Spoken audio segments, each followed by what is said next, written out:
வணக்கம் நண்பர்களே. சுட்டப்பழம் வேணுமா அவிச்சப்பழம் வேணுமா அப்படின்னு யாராவது கேட்டால் எனக்கு அவிச்சப்பழம் தான் வேணும் அப்படின்னு சொல்லுவேன்.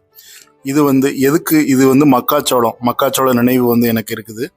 இந்த மக்காச்சோளத்தை எதுக்கு நான் பழம்னு சொல்கிறேன்னா, இதுலேயும் கொஞ்சம் ஒரு இனிப்பு இருக்குங்க, லைட்டான ஒரு இனிப்பு. அந்த இனிப்பு ரொம்ப நல்லாயிருக்கும், சுவையாக இருக்கும்.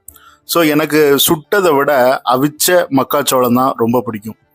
இந்த சுட்டதில் இப்போ நார்த் இந்தியன்கள்ஸ்லாம் நிறைய பேர் விற்கிறாங்க. சுட்டப்பழம் எப்படி இருக்குன்னா, அதில் நல்ல எலுமிச்சம்பழம், உப்பு எல்லாம் தடவி, மிளகாத்தெல்லாம் தடவி நல்ல சுட்டு பெரட்டி கொடுப்பாங்க.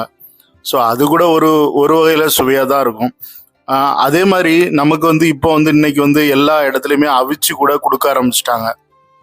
அவிச்சு உப்பு போட்டு நல்ல மிளகெல்லாம் போட்டு எலுமிச்சம்பழம் நல்ல தடவி கொடுப்பாங்க. அது ரொம்ப டேஸ்டாக இருக்கும். அதோட இப்போ எல்லா பெரிய பெரிய ஹோட்டலில் கார்ன் சூப் நல்லா இருக்கும்.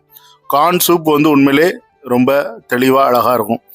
ஸோ இந்த மக்காச்சோளம் யாருக்குமே பிடிக்காதுன்னு சொல்ல முடியாது. இதுதான் வெள்ளைக்காரன் பீரியடில் மக்காச்சோள உப்புமாவை எல்லா ஸ்கூல்லையுமே போட்டிருக்கிறாங்க.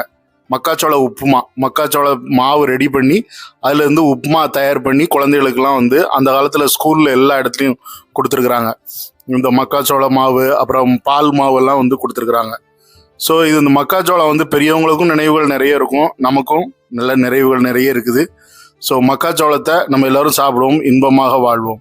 நன்றி. வீடியோ பிடிச்சிருந்தா லைக் பண்ணுங்கள், ஷேர் பண்ணுங்கள். மீண்டும் அடுத்த ஒரு வீடியோவில் சந்திக்கிறேன்.